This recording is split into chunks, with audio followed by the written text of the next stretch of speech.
Magandang araw po. Pag-asa Weather Update. Alamin ang lagay ng panahon ngayong araw, July 26, 2023. At latest update sa Typhoon Egay.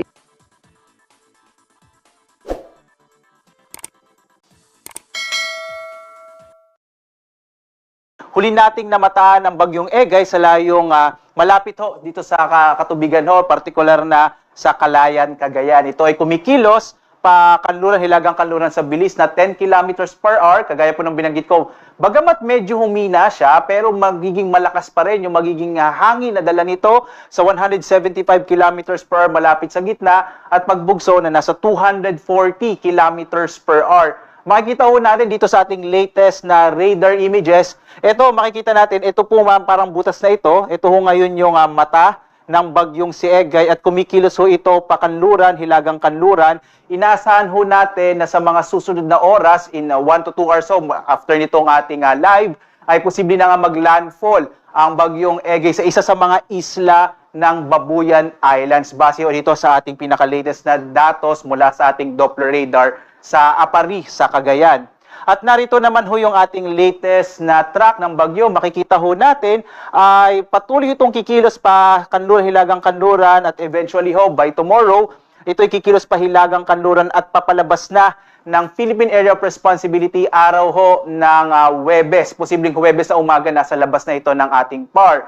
Magiging napakadelikado pa rin ho, partikular na dito sa mga lalawigan na dadaanan ng bagyo, sa may Batanes, Ilocos Norte, Apayao, at sa bahagi ng Cagayan. Mula ngayong gabi hanggang bukas ho ng maghapon ng Miyerkules, asahan pa rin yung malalakas na hangin na dulot ho ng bagyong Egay, partikular na nga sa mga binabanggit ko na mga lalawigan.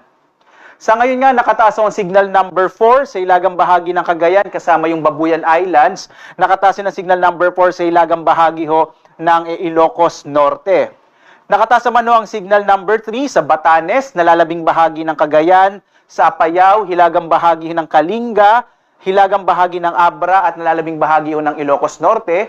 Signal number 2 din, signal number 2 naman sa Isabela, nalalabing bahagi ng Kalinga, Mountain Province, Ifugao, kasama yung hilagang bahagi ng Benguet, nalalabing bahagi ng Aurora, Ilocos Sur at hilagang bahagi ho ng La Union. Signal number 1 naman ho sa Aurora, Quirino, Nueva Vizcaya, nalalabing bahagi ng Benguet, nalalabing bahagi ng La Union, Pangasinan, halos sa buong Region 3 pa rin, Central Luzon, ang Nueva Ecija, Tarlac, Zambales, Pampanga, Bulacan at lalawigan ng Bataan. Sa Kamaynilaan, nakataas pa rin ho ang signal number 1, gayon din sa Rizal, Cavite, Laguna, hilagang bahagi ng Batangas, ang hilagat gitnang bahagi ng Quezon, kasama ho diyan yung Polillo Islands, Camarines Norte, hilagang bahagi ng Camarines Sur, at hilagang bahagi ng Catanduanes. So, sa mga lugar ho kung saan nakataas, lalong-lalo na yung signal number 4 at signal number 3, patuloy na malakas na hangin ang mararanasan ng mga lugar na ito, partikular na nga ho sa Northern Luzon, habang kung saan nakataas ang signal number 1 at signal number 2, makararanas pa rin ho ng mga bugso ng hangin at dulot ng bagyo. Samantala ho, ito po yung ating inaasahan ng mga pag-ulan na magiging dala ng bagyo. Makikita ho natin in general ho, ito yung mga lugar kung saan makararanas ng malalakas na mga pag-ulan, lalong-lalo na sa may bahagi ho ng Northern Luzon, halos yung buong Ilocos Region, Cordillera at Cagayan Valley Region makararanas ho ng mga pag-ulan. Partikular na nga itong Ilocos Norte, Ilocos Sur, Apayao, Abra, at gayon din ho sa Cagayan Valley. So ito ho yung concentration ng mga pag-ulan natin. Kaya iba yung pag-ingat lalo na ho para sa mga lugar na madaling bahain at madali yung gumuho yung kalupaan. Narito naman ho yung ating mapa ng inaasahan natin magiging pag-ulan sa mga susunod na araw. Bagamat lalabas na nga ho ang bagyong Egay bandang araw ng Huwebes, mananatili po ang epekto ng hanging habagat, partikular na dito sa may kanlurang bahagi ng Central Luzon ho, kasama ang Southern Luzon, hanggang araw ho ng Huwebes hanggang Biyernes. So posible pa rin yung mga pag-ulan, lalong-lalo na sa may bahagi ng Zambales, Bataan, Batangas at Occidental Mindoro. Kagaya po ng binanggit ko, dulot ho ng hanging habagat sa sunod na 3 araw ay magkakaroon pa rin ng mga pag-ulan sa kanlurang bahagi ng Central Luzon, Southern Luzon, kasama rin ho dito sa may Kabisayaan. Dulot ho yan ng hanging habagat. Samantala ho, patuloy tayo nagpapaalaala, posible pa rin yung mga pagbaha at pagguho ng lupa kung saan nga ho nakararanas ng malalakas na mga pag-ulan, dulot ng bagyo at ng hanging habagat.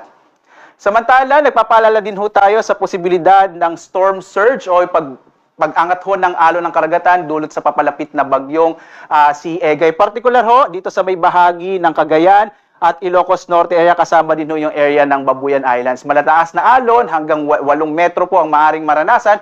Dulot nga po nitong partikular na sa ating storm surge. 8 metro po pagdating ho dito sa gitna ng dagat, samantala malapit po sa baybayin, maaaring umabot ng hanggang 3 metro ng taas ng alon.